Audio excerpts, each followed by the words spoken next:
Good morning, Shabbat Shalom. We're here again to do another lesson.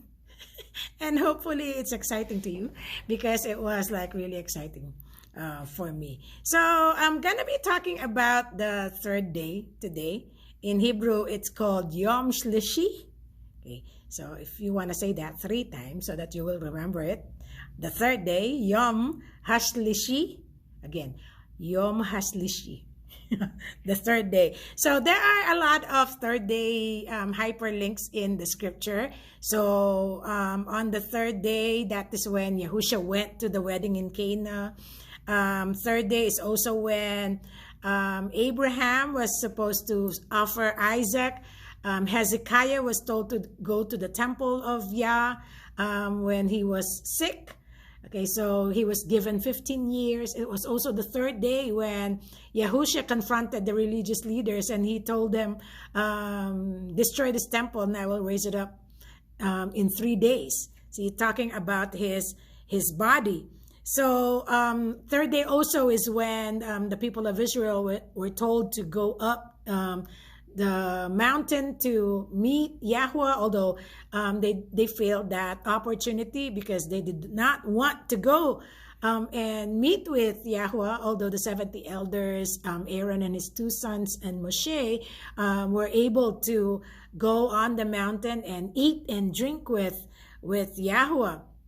And so another third day is the story of Joseph and the butler, the baker. So we have all these third day stories in the Bible, but I just want to focus on Genesis 1, where it talks about the creation in third day, because when you look at all these stories, they have something in common.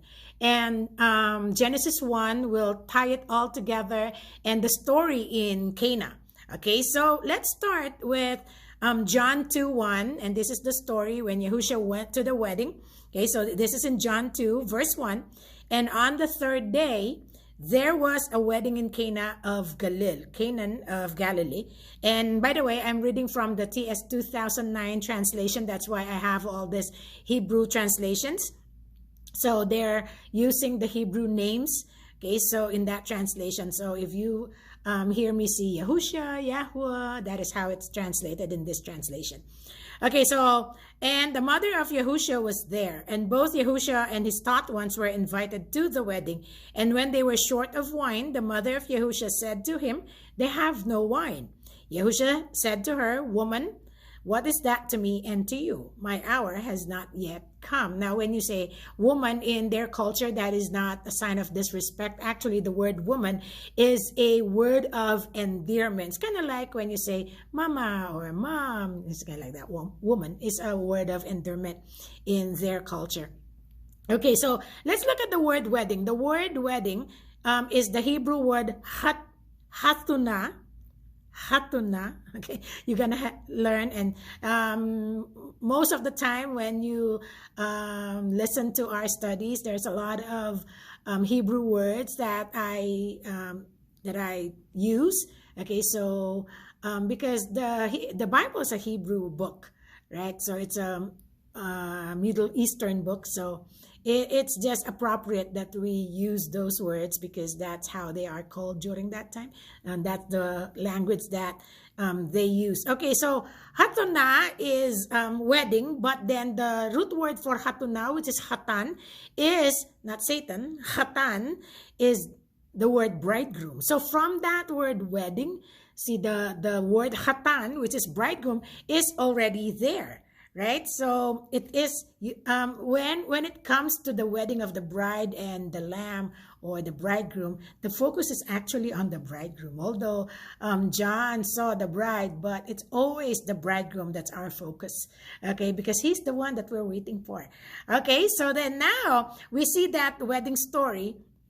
And it talks about how Yahusha on the third day, right, he actually performed his first miracle of changing the water into wine. So now let's go to Genesis 1, verse 9. Let's start from that.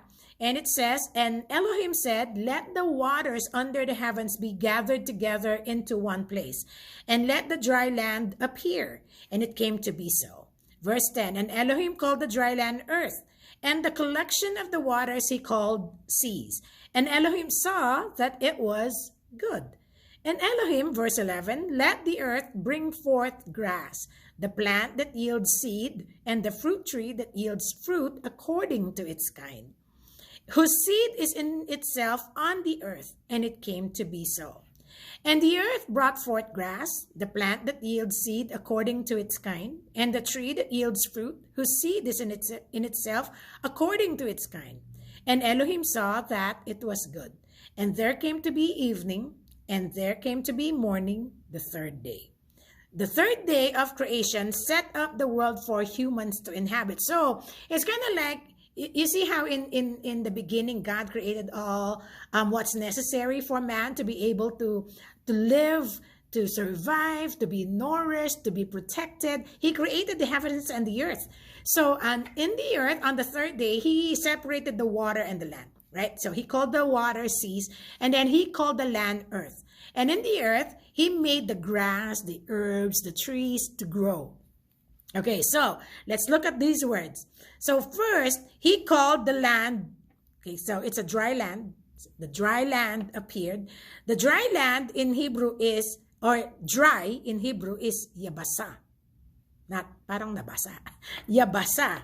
Okay, so yabasa is dry ground. But when you look at the root word of the word yabasa, which is bas, the word genitals has something to do with it. Okay, so bawash or shame or genitals, that's why when you read the prophets like Ezekiel or Isaiah, I will lift up your skirt and show your nakedness and put you to shame, kind of like that, right? So genitals.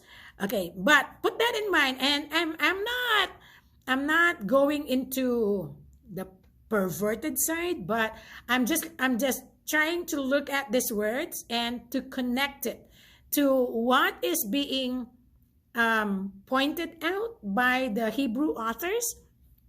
Because when you dig deep into these words, they mean more, right? So they'll mean more.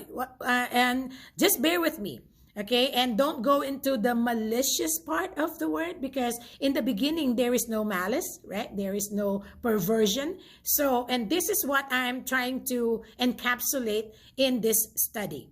Okay, so then, Genesis 1:10, and Elohim called the dry land earth, and we know the word dry is yabasa from the root word bawash. Okay, so the word earth is eretz, but the word eretz, the root word, the meaning is desire. Okay, so you have that first word, genitals. Now you have the word desire from the word eretz. Okay, verse 11, and Elohim said, let the earth bring forth grass, the plant that yields seed, and the fruit tree that yields fruit according to its kind. Now let's look at the word grass. The word grass is the Hebrew word deshe. Now when you look at the two letters of the word deshe is dalet and shin. When you put these pictures together, it means the back and forth movement of pressure. So then you have that genital for dry. You have desire for eretz, earth. And then now here you have the word grass, and it is something to do with its letters. Okay, the pictures is the back and forth movement of pressure. Then the word zara, or to sow, or seed. Okay, so now you have that word seed. The word fruit is pere, but the word fruit is connected to the word bull or tread or fruitful. And when you combine the pictograph, the letters of the word par, it's pe and resh, the meaning is open the head. Okay, open the head. So when you look at this words, they create a picture. So it's kind of like telling us the process of conception, right? So when the woman conceive, first there is the intimacy. Okay, so there is that desire, there is that and then there's that union, that intimacy, and from that intimacy comes that seed, and that seed is the one that creates the offspring, the baby. And so from this creation in third day, we're having this picture of a woman that is conceiving. Okay, so from the seed of the man, there is this woman that will conceive the seed.